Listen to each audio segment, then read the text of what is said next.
A poorly dressed man walked into the store holding something he found on the floor and said, "I found this and came to return it, sir."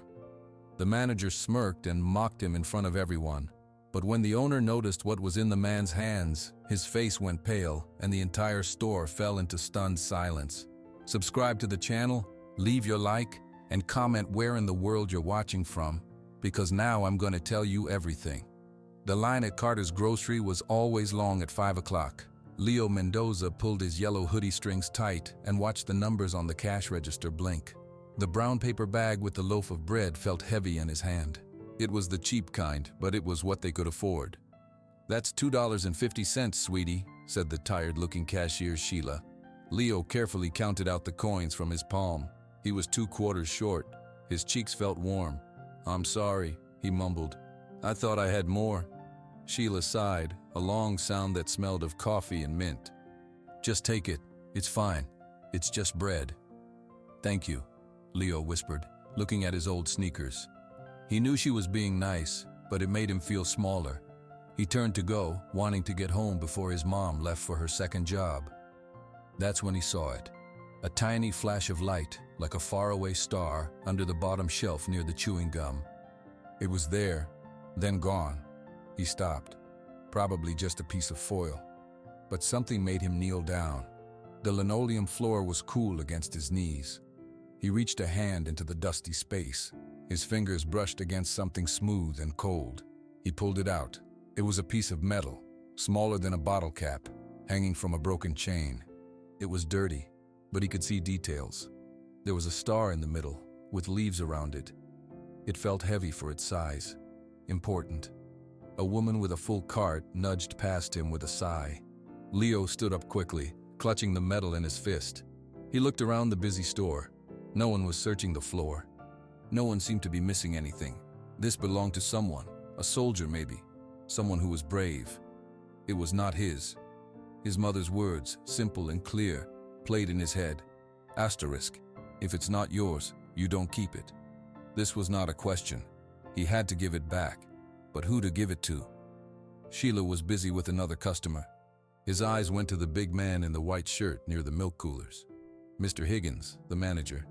He was talking loudly to a stock boy about a spilled box of cereal. Leo's stomach tightened. Mr. Higgins had a loud voice and a face that was always a little red, like he was angry about the weather. Leo's hand closed tighter around the metal. The sharp points of the star pressed into his skin. He looked at the door. He could just walk out. No one saw him find it. It would be easy. He looked down at the metal in his open palm. It was a little piece of someone else's history. Someone was probably looking for it right now, feeling that sick drop in their stomach because it was gone. Leo knew that feeling. He knew what it was like to lose something you couldn't get back. He took a deep breath and walked toward Mr. Higgins. The manager finished yelling at the stock boy, who scurried away. Leo stood in front of him, the man's large belly blocking his view of the rest of the store. "Excuse me, sir, Mr." Higgins looked down. His eyes moved from Leo's face to his faded yellow hoodie to his worn-out sneakers. "What?" Leo held out his hand. The metal lay in the center of his palm. "I found this, on the floor over there. I think someone lost it. It looks important." Mr. Higgins did not take it. He leaned in slightly, his small eyes squinting. Then he let out a sharp laugh. It was not a happy sound. "Kid, that's just trash. A piece of junk. You probably dragged it in here on your shoe." He straightened up, crossing his thick arms. "Don't try any funny business in my store. Just get out." The air left Leo's lungs. He heard a woman in the cereal aisle stop moving. He felt other eyes on him. The bright lights of the store seemed to get brighter, hotter.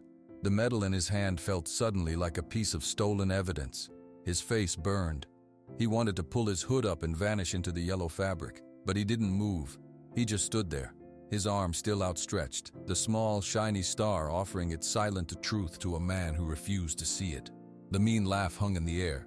Leo's outstretched hand started to tremble. He could not make it move back to his side. I found it right here," Leo said again, his voice small. "On the floor." Mr. Higgins' smile was not friendly. "Sure you did. Kids like you are always finding things, probably hoping for a reward." He looked over Leo's shoulder at the other people watching. Nothing to see here, just a kid causing trouble. An old woman with a cart full of soup cans shook her head. "He's just trying to do the right thing, Hank," she said softly. "The right thing is to not bother busy people, Mrs. Gable," Mr. Higgins said, not looking at her. His eyes were back on Leo. "Now I told you, get out of my store and leave that trash here." Leo's fingers finally closed around the metal. The sharp points bit into his palm. "It's not trash," he whispered, but the words were lost under Mr. Higgins's voice. "What was that? You got something else to say?" Mr. Higgins took a half step closer. He was a very big man. Leo could smell his strong cologne. Leo's mouth was dry. He saw other faces now. A man in a baseball cap looked annoyed at the delay. A mother with a baby on her hip watched with pity.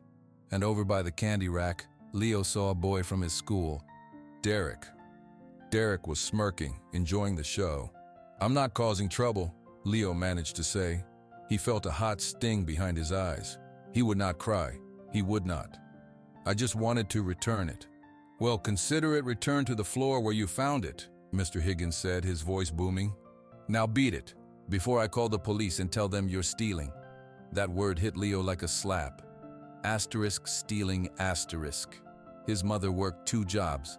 She was honest every single minute. The idea that he, her son, would be accused of this made his stomach hurt. He shoved the metal deep into the pocket of his jeans. He turned around, his face burning, and walked quickly toward the big glass doors. He heard the low mumble of the other customers. He heard Mr. Higgins say, "See, guilty conscience," to someone. Leo pushed the door open. The cool evening air hit his wet eyes. He was on the sidewalk. He had the bread. He had the metal. He had never felt like more of a thief. Back inside the store, Mr. Higgins smoothed his shirt. "Everyone, please, resume your shopping. Sorry for the disturbance." A new voice spoke. It was low and quiet, but it cut through the noise of the freezers. "Higgins." Mr. Higgins turned. Coming out of the narrow hallway that led to the back offices was Mr. Carter. He was the owner. He was tall and straight, and his face always looked serious. He had been watching from the doorway. "Yes, Mr. Carter, just dealing with a little problem. A kid trying to pull a fast one." "I saw," Mr. Carter said. He walked slowly into the main part of the store. His eyes scanned the floor where Leo had been standing. "What did the boy have?" "Oh, some piece of junk, a fake metal or something, probably from a gum machine. He was trying to cause a scene." Mr. Carter's pale blue eyes fixed on his manager. "Did you look at it?" "Didn't need to. I know the type. Kid comes in with a sad story, wants money. It's an old trick." "Mr." Carter was silent for a long moment. The only sound was the hum of the lights. "The boy said he found it here?" "That's what he claimed." Mr. Carter nodded slowly. He looked toward the doors, but Leo was long gone. Then he looked back at Higgins. His voice was still quiet, but every word was clear. "You made a choice. You chose to shame a customer, a boy, in front of everyone." Mr. Higgins's confident smile began to fade. "I was protecting the store. You were protecting nothing but your own poor judgment," Mr. Carter said. He did not raise his voice. He never raised his voice. "That is not how this store works. You will work your shift tonight. Then tomorrow morning you will clean out your desk." Mr. Higgins's face went from red to a pale pink. "You're firing me? Over some lying kid in a ratty hoodie?" "I am letting you go," Mr. Carter corrected him. "Over a failure of character." He turned and walked back toward his office. He stopped once and looked at the spot on the floor once more, a deep line of thought between his eyebrows. He had not seen the metal, but he had seen the boy's face. He had seen the honest shame, and it did not match the crime. Something was wrong. In his office, Mr. Carter sat down at his old wooden desk. The noise of the store was muffled. He tried to focus on the delivery invoices in front of him, but his mind kept going back to the small, shiny object the boy had been holding. The manager said it was a medal, a fake one. Mr. Carter's hand went to the top drawer of his desk. He pulled it open. Inside, under some papers, was a small black velvet box. He opened it. Lying inside was a ribbon, red, white, and blue. But the medal that was supposed to be attached to it was gone. It had been gone for 5 years. His eldest son's silver star, lost in anger the day his younger son left. He closed the box. His heart was beating very fast. It could not be. It was a coincidence. A million medals looked the same. But what if it wasn't? He put his head in his hands. He had just fired a man over it, over the chance that a boy in a yellow hoodie might have been holding a piece of his broken family in his hand. The quiet of the office was now too loud. Mr. Carter could not sit still. The image of the boy's hurt face and the empty space in the velvet box pushed him up from his chair. He walked out of his office and down the short hall to the store floor. The scene was normal. People shopped, carts rolled. But the air felt different. Sheila, the cashier, saw him and quickly looked back at her register. Mrs. Gable was by the potatoes, speaking in a low voice to another woman. They both glanced at him. Mr. Higgins was near the front, pretending to straighten a display of chips. His shoulders were stiff. Mr. Carter walked up to him. "Where did the boy go?" Higgins turned. He tried to sound normal. "What boy?" "Oh, him. He left. Ran out like I said he would." "Did he say his name?" "No, he did not." Higgins crossed his arms. "Mr. Carter, about what you said earlier." Mr. Carter ignored him. He looked toward the doors, then at the spot where the boy had knelt. He walked over and stood there. He imagined a small, shiny object on the gray floor. His heart was a hard drum in his chest. "Did anyone else see what he found?" "Mr." Carter's voice carried in the quiet store. For a moment, no one spoke. Then, from near the magazines, a teenager's voice piped up. "It was a medal, Mr. Carter. It was Derek. He had a can of soda in his hand. He smiled a little. Like an army medal. He was crying about it." Mr. Carter's whole body went very still. "What did it look like?" Derek shrugged. "I don't know. A star. Kinda dirty. A star." Mr. Carter's breath caught. He looked at Derek. "Which way did he go?" "He lives around here, I think. I see him at school. His name is Leo Mendoza." Derek said the name like it was a joke. "He wears that stupid yellow hoodie all the time. You can't miss it." Mr. Carter did not wait another second. He moved past Higgins, through the checkout lanes, and pushed the glass door open. The evening light was fading. He looked left and right down the street of small apartments and closed shops. And then he saw it. A flash of faded yellow 2 blocks down, turning a corner. Mr. Carter began to walk. His steps were long and fast. He was a tall man, and he closed the distance quickly. He turned the corner. The boy was there, walking slowly, head down, one hand holding a grocery bag, the other shoved in his pocket. "Young man," Mr. Carter called out. His voice was not loud, but it was firm. Leo stopped. He turned around. When he saw who it was, his eyes widened with fear. He took a step back. He thought the store owner had come to accuse him too. Mr. Carter saw the fear. It made his own guilt sharper. He walked closer, then stopped so he would not scare the boy. He spoke softly. "My name is Samuel Carter. I own the store." Leo nodded. He did not speak. His hand tightened around the grocery bag. The boy in the store said, "He said you found a medal." Leo's throat moved. He looked at the ground. He was sure this was a trap. "Mr. Higgins said it was trash. He said to get out." "I am not Mr. Higgins, Mr." Carter said. His voice was gentle, but it shook a little. May I please see it?"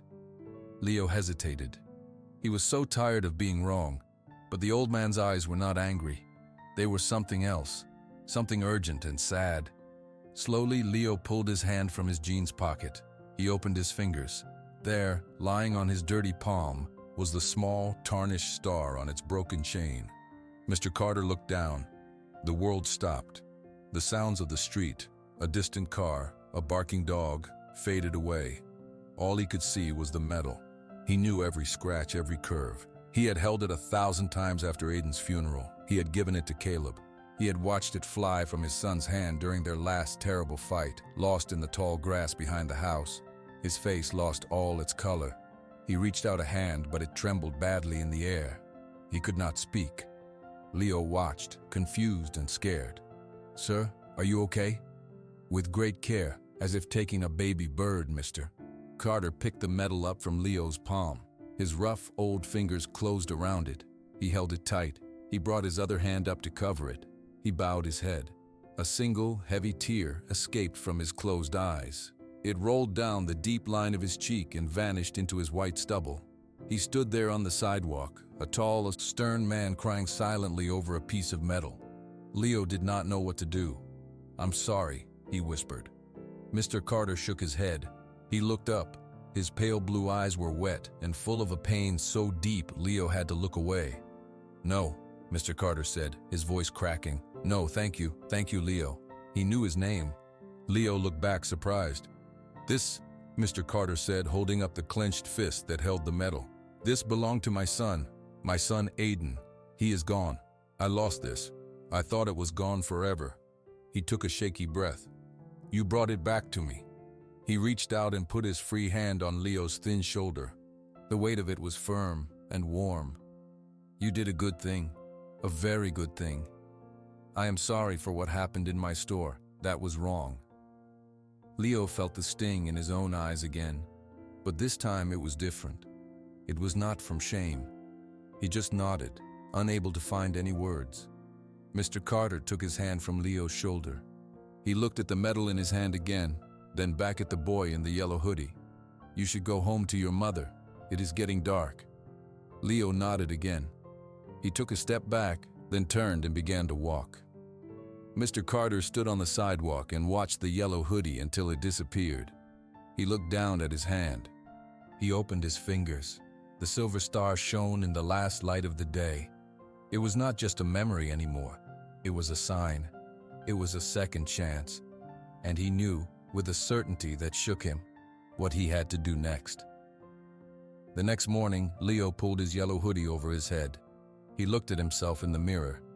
He thought about wearing a different shirt, something darker, something that didn't stand out. But this hoodie was his. It felt safe. He kept it on. School was a large brick building called Southside Middle. Leo walked with his head down, going over the math homework in his mind. He did not see Derek until he was right in front of him. "Well, look who it is," Derek said. He was taller than Leo, with a sharp smile. Two other boys stood behind him, watching. "The trash collector." Leo tried to walk around him. Derek stepped to the side, blocking his path. "Hey, I'm talking to you. What was that yesterday? Crying in the grocery store over some piece of junk?" "I wasn't crying," Leo said, looking at the ground. "You looked like you were gonna cry. Your face was all red." Derek laughed. The boys behind him laughed too. Then the old man starts crying too. "What was that? A secret club for crybabies?" It was his son's medal," Leo mumbled. "What? Speak up." "It was important to him," Leo said, a little louder. Derek leaned in close. His breath smelled like mint gum. "You're a loser, Mendoza. You and your dumb yellow hoodie. You think doing a good deed makes you special? It just makes you a bigger target." The first bell rang. Students started rushing toward the doors.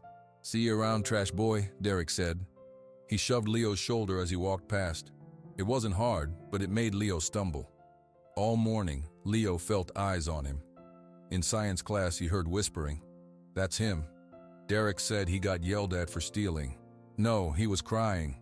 The teacher, Mrs. Lowell, asked him a question about the water cycle. Leo knew the answer, but when he opened his mouth, his voice cracked. Someone in the back snickered. He felt his face get hot, just like in the store. He mumbled, "I don't know." At lunch, Leo sat at the very end of a long table. He ate his sandwich alone. He saw Derek at a table in the center of the room, talking loudly, gesturing like he was holding a tiny medal and pretending to cry. People at his table laughed. A girl from his English class, Chloe, walked by with her tray. She paused. "Hey, Leo, are you okay?" Leo just nodded, staring at his sandwich. "Derek's a jerk. Don't listen to him," she said softly, and then kept walking. Her kindness made his throat feel tight. He didn't want pity either. The worst part was after lunch. In the crowded hall, Derek was waiting by Leo's locker. "Need to get your books, trash boy?" Derek asked, his voice friendly sounding, which was worse. "Please move," Leo said. "Or what? You'll start crying again? You'll go find another old man to feel sorry for you?" Leo reached for his locker combination. His hands were shaking. He messed up the first number. "Nervous?" Derek sneered. He put his hand flat on the locker door, holding it shut. "Maybe you should apologize for being such a weirdo yesterday." "I didn't do anything to you," Leo whispered. You exist, Derek said. He said it simply, like it was a fact. He finally took his hand away. Have a great afternoon. Leo got his books out and shut the locker quietly. He walked to his next class, feeling every stare. He wished the yellow fabric of his hoodie was a wall he could hide inside. That evening, his mother, Maria, was home for an hour between jobs. She was heating up soup at the stove. How was school, mijo? She asked, stirring the pot. Fine, Leo said. She turned and looked at him. Her eyes, which were always a little tired, saw right through him. Are you sure? Yes. She walked over and put her hand on his forehead. You look sad. I'm just tired, he said. It was easier than explaining. He didn't want to give her one more thing to worry about. She had bills and night shifts and aching feet. She kissed the top of his head. Eat your soup. I have to leave at 7. He ate in silence. The metal had felt heavy in his hand, but this was a different kind of heavy. It sat in his chest. He had done the right thing. Mr. Carter had thanked him. So why did everything feel worse? He helped his mother wash the bowl. He walked her to the door. Lock it behind me, she said. I'll be home after midnight. I will. She left. Leo locked the door. The small apartment was very quiet. He went to his room and took off the yellow hoodie. He looked at it, a faded spot of sunshine on his bed. For the first time, he wished he had never seen the shiny thing under the shelf. A good thing should not hurt this much. Samuel Carter sat at his kitchen table. The silver star lay in front of him on the clean wood. He had polished it gently with a cloth until it shone. Next to it was a framed photograph of a young man in an army uniform, Aiden. His smile was confident, forever frozen in time. The house was too quiet. It had been this quiet for 5 years. The metal's return felt like a voice in that silence. It was telling him to move. He picked up his telephone. His address book was old, the pages soft at the edges. He found a number under the name Tom Riggs. Tom was an old friend from his veterans group. He lived in Chicago. Tom answered on the 3rd ring. Hello? Tom, it's Sam Carter. Sam, good to hear your voice. Must be, 2 years? About that, Mr. Carter said. He got straight to the point. I need a favor. I'm trying to find Caleb. There was a pause on the line. Your boy? Yes, I know he was in Chicago last I heard. That was a long time ago. I don't have an address. I don't have a phone number. Tom let out a low whistle. That's a tall order, Sam, but I might know a guy. Works at the DMV down here. If Caleb has a driver's license, he might have a current address on file. It's not strictly by the book, but I would owe you, Mr. Carter said, his voice thick. You don't owe me a thing, Tom said. Give me a day or two. 2 days later, the phone rang. It was Tom. He had an address on the south side of Chicago. It's not a good area, Sam. You hear me? You be careful. Thank you, Tom. Mr. Carter hung up. He did not wait. He put the medal and the photo in a small box. He got into his old sedan and started driving. The trip from Milwaukee to Chicago took a little over an hour and a half. The buildings got taller, then they got worn down. The address was for an old apartment building. The bricks were dirty. Some windows were covered with boards. Mr. Carter parked and looked up. His hands gripped the steering wheel. He thought of Aiden. He thought of the boy, Leo, handing him a second chance. He got out of the car. The hallway inside smelled of old food and damp. He knocked on a door on the 3rd floor. For a long time, nothing. Then he heard coughing. A deep, wet cough that didn't stop. His heart clenched. Footsteps shuffled to the door. Who is it? The voice was rough, tired.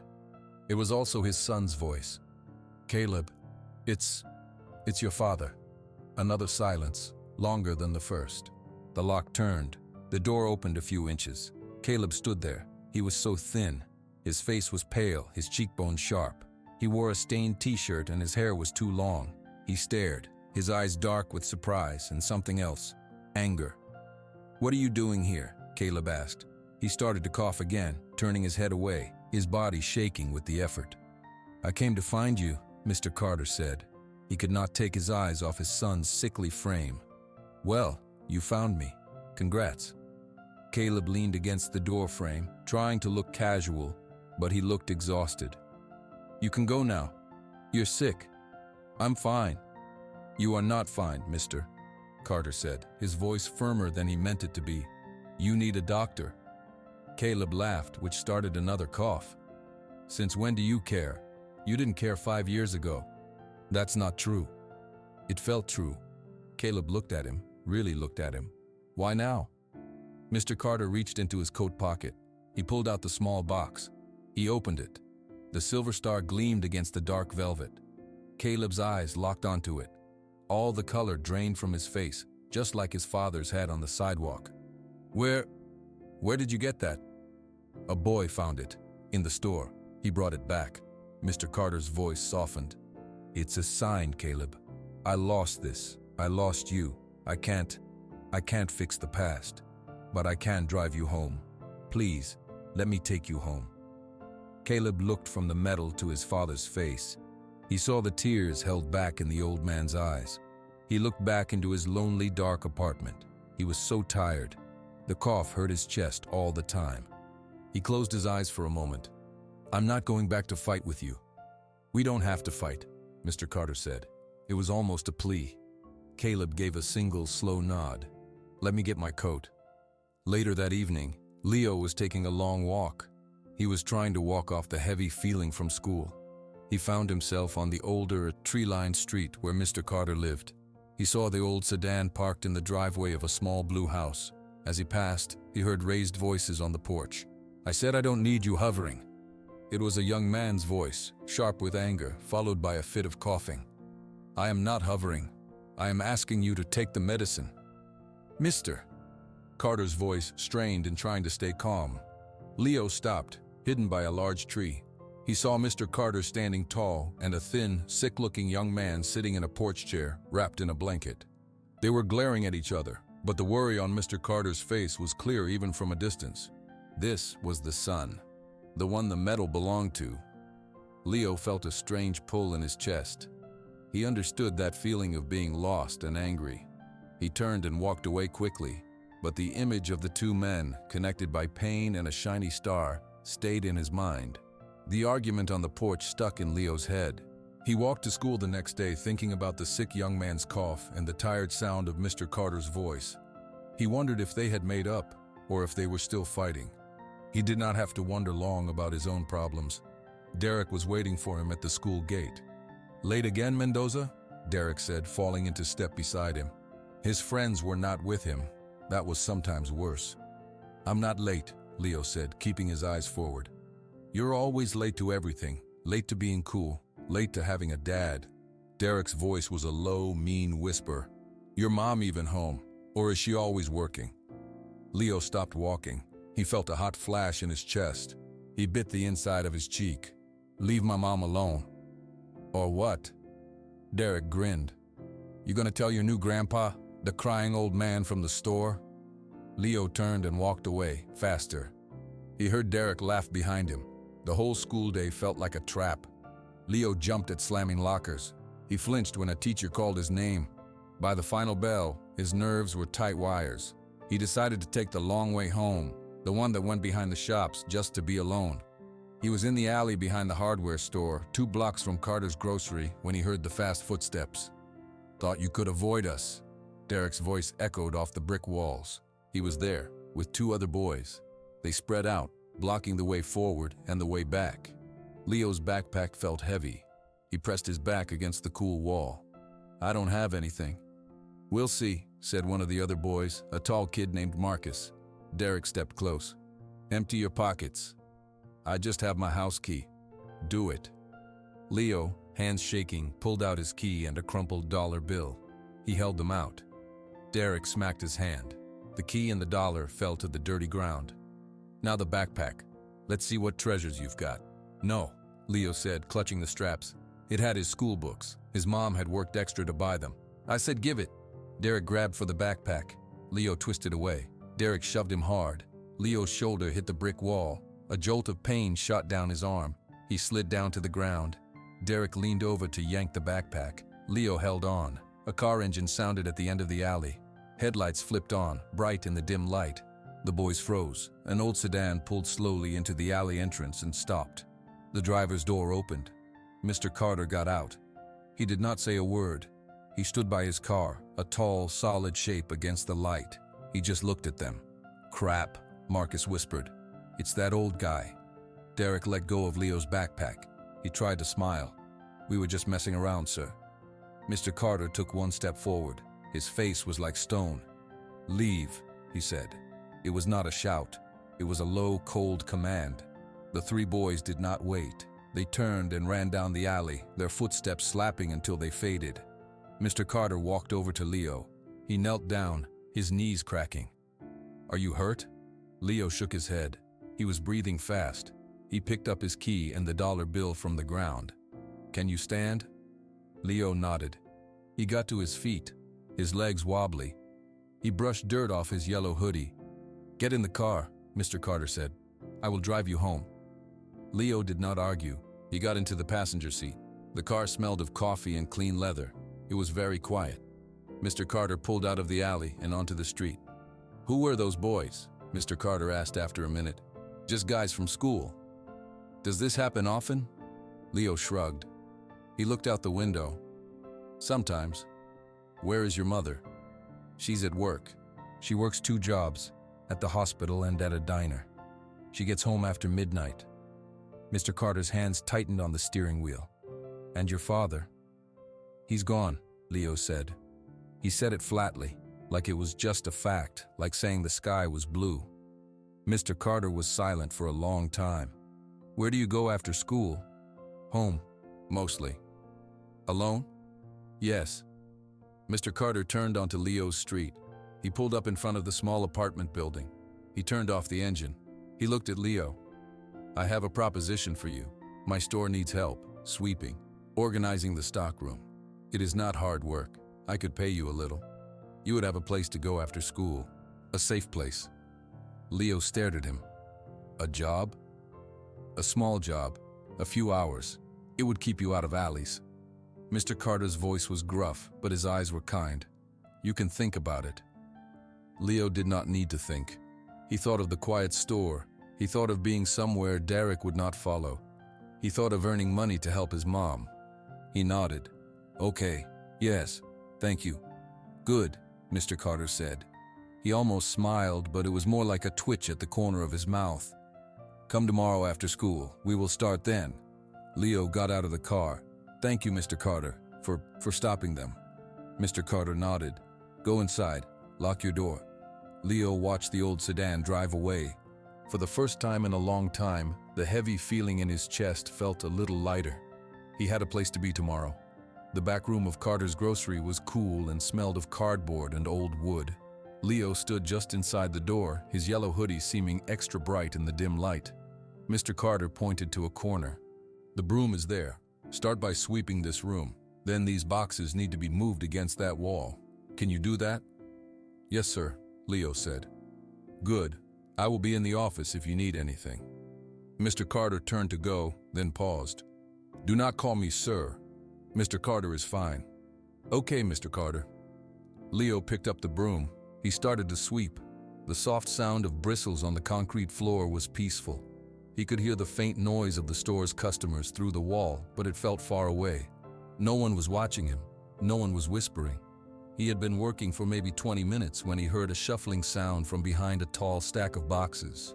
He stopped sweeping. A man's voice, rough and quiet, came from the corner. You're blocking the light. Leo jumped. He hadn't known anyone else was there. He moved to the side. In a worn-out armchair, mostly hidden by the boxes, sat the young man from the porch, Caleb. He had a blanket over his legs and a book in his hand. Sorry, Leo said. Caleb looked at him. His eyes were tired, but they were sharp. You're the kid, the one who found the thing. Leo nodded. My name is Leo. I know. Caleb closed his book. He looked Leo up and down. My dad giving you charity? It's a job, Leo said, his voice firm. I'm sweeping. A small, almost smile touched Caleb's lips. Okay, it's a job. He started to cough. He turned his head into his shoulder, his body shaking. It sounded painful. Are you okay? Leo asked when the cough stopped. I'm great, Caleb said, his voice even rougher now. He took a slow breath. Just peachy. Don't you have sweeping to do? Leo went back to sweeping. He worked quietly for a while. He could feel Caleb watching him. It didn't feel mean like Derek's stares. It felt more curious. "Why do you wear that hoodie all the time?" Caleb asked suddenly. Leo's hand tightened on the broom handle. "I just like it. It's bright, makes you easy to see." "I know," Leo said softly. "Sometimes that's not a good thing," Caleb said, more to himself than to Leo. Leo finished sweeping the open area. He started moving the empty boxes, stacking them neatly against the wall like Mr. Carter asked. The work made his arms tired, but it was a good tired. After a long silence, Caleb spoke again. "My brother had a hat, a stupid green baseball cap. He wore it every day, even when it was filthy. He was looking at the wall, not at Leo. My dad hated it, said it looked sloppy." Leo stopped moving boxes. He didn't turn around, but he listened. Aiden just laughed. He said it was his lucky hat. Caleb's voice got very quiet. "He was wearing it when he left, the last time I saw him." Leo slowly turned. Caleb was looking down at his own hands. "He wasn't just a hero in a story, you know," Caleb said. "He was a person. He cheated at checkers. He burned every piece of toast he ever made. He was my big brother." He looked up at Leo. "That medal, it's for the brave thing he did over there. But I remember the brave things he did here, like standing between me and my dad when they were yelling." Leo didn't know what to say. He just nodded. Caleb looked at him for a long moment. "Kids at school giving you a hard time?" Leo nodded again. "Yeah," Caleb said. He pulled his blanket higher. "Don't let them make you small, kid. The world's full of people who are big and loud and wrong." In the office doorway, unseen by either of them, Mr. Carter stood very still. He had come to check on Leo. He heard his son's voice. He heard Caleb talking about Aiden, not with anger, but with love. He heard the advice given to the boy in the yellow hoodie. He didn't interrupt. He simply stepped back into his office, leaving the door open a crack. A feeling he had not felt in years, a fragile, delicate hope, settled in his chest. It was not much, but it was a start. Derek Miller watched from across the street. He saw Leo Mendoza walk into Carter's grocery after school. He saw the old man, Mr. Carter, give Leo a nod from behind the register. It happened every day now. "He's like his little pet," Derek mumbled to himself. He kicked a rock into the gutter. Leo had a safe place to go. Leo had a job. All because he found some stupid piece of metal and cried about it. It wasn't fair.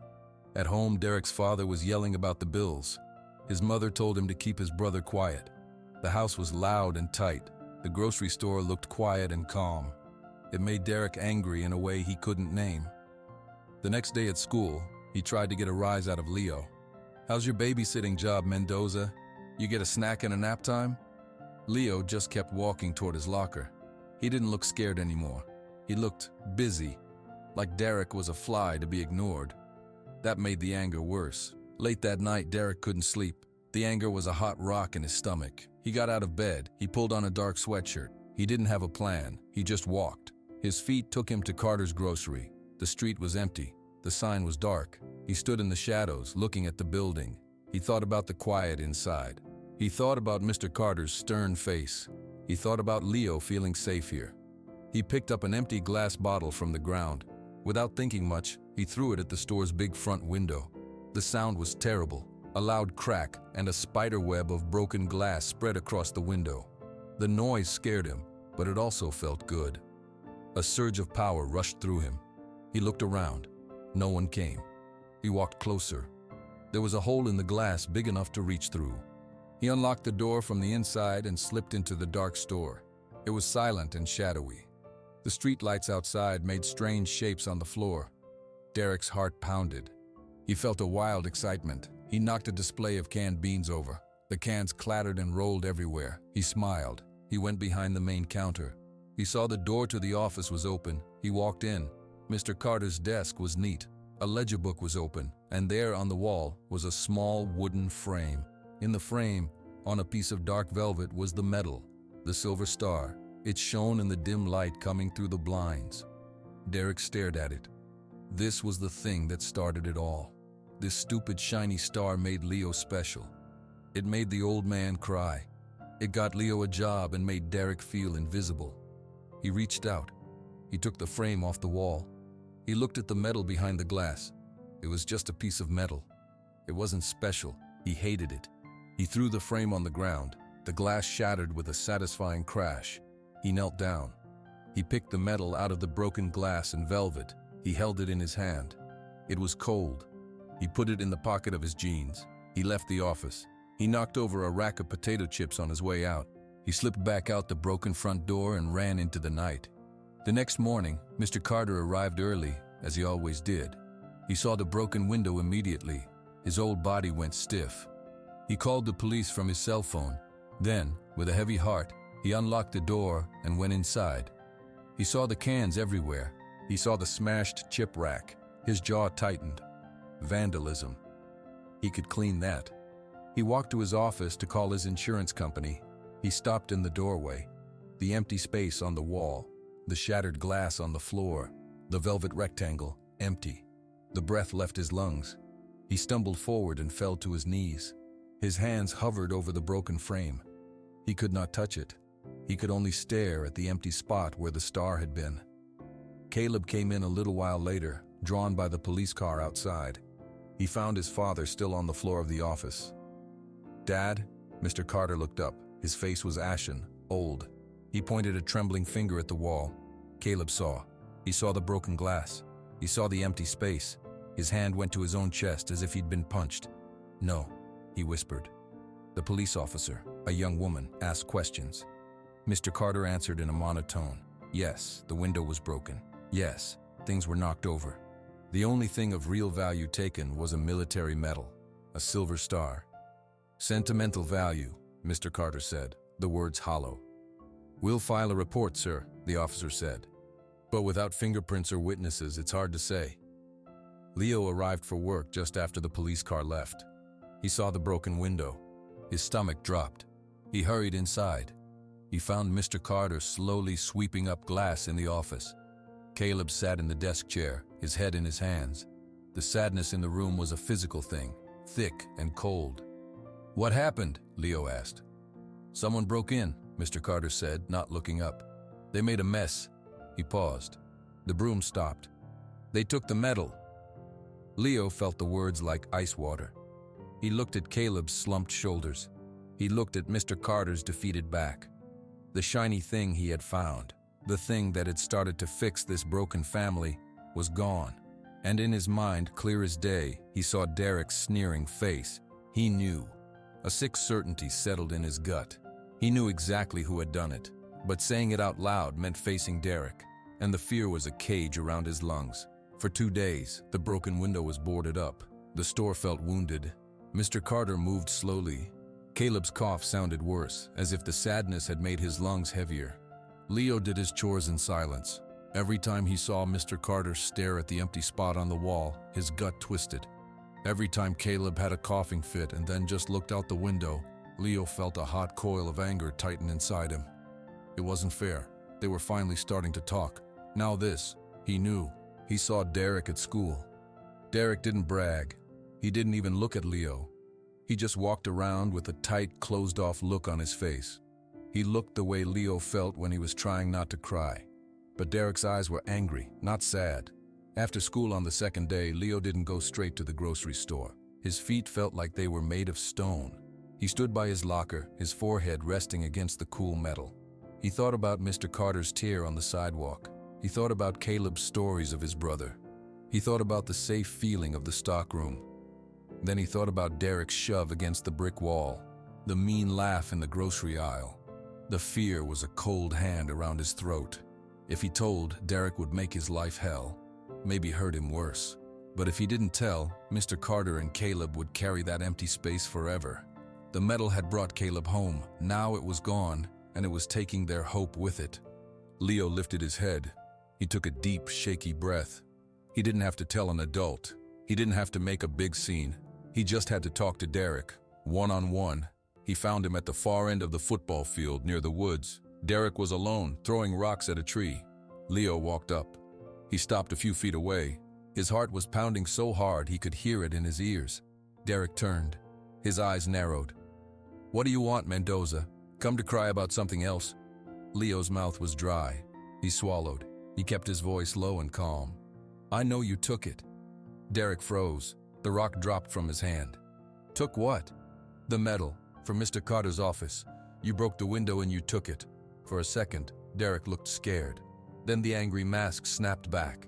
You can't prove anything. No one saw me. I'm not trying to prove it, Leo said. He didn't move closer. He didn't raise his voice. I just want you to put it back. Derek let out a harsh laugh. Why would I do that? Because it's not a piece of metal, Leo said. The words started to come easier now. Mr. Carter's son died for it. His other son, Caleb, he's really sick. He came home because the medal was found. Now it's gone again, and it's like they're losing him all over again. They're so sad, Derek. You didn't see their faces. Derek stared at him. He had expected a fight. He had expected yelling or tattling. He hadn't expected this quiet, sad speech. It's just a thing, Derek mumbled, but he didn't sound sure. It's not, Leo said. Please, just put it in my locker. Tonight. No questions asked. I won't tell anyone it was you. Just please put it back. Leo turned and walked away. He didn't run. He just walked, leaving Derek standing alone by the trees. That night, Leo lay in bed staring at the ceiling. He had been brave, but maybe it wasn't enough. Maybe Derek would just throw the medal in the river. The next morning, he got to school early. His hands were cold as he spun the combination on his locker. The door swung open. There, on top of his math book, was the silver star. It was clean, shining. It was wrapped in a piece of notebook paper. Leo unfolded the paper. One word was written on it in messy block letters: sorry. Leo carefully picked up the medal. It felt warm from being in his locker. He wrapped it back in the paper and put it deep in his backpack. He closed his locker and leaned against it, closing his eyes for a second. A huge weight lifted from his chest. He had done it. Now he had to finish what he started. He had to take it home. Leo walked into Carter's grocery. The board was still over the broken window, letting in slats of dusty light. Mr. Carter was at the register, but he wasn't really looking at the numbers. He was just staring into space. Mr. Carter? Mr. Carter blinked, coming back to the present. Leo, you are early. I have something, Leo said. He walked behind the counter. He didn't want anyone else to see. He pulled the folded piece of notebook paper from his pocket. He opened it on the counter, revealing the silver star. Mr. Carter's breath caught. He reached out a hand, then stopped, as if it might be a dream. How did you find it? Someone put it in my locker at school, Leo said, which was the truth. I think they felt bad. Mr. Carter picked up the medal. He held it so tightly his knuckles turned white. He looked from the medal to Leo's face. His eyes filled with tears, but this time he did not look away.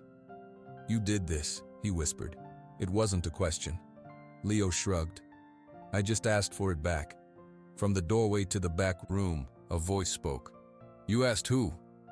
Caleb was standing there, leaning against the door frame. He looked even paler than usual. Leo turned to him. It doesn't matter. It's back. Caleb walked slowly into the room. He looked at the medal in his father's hand.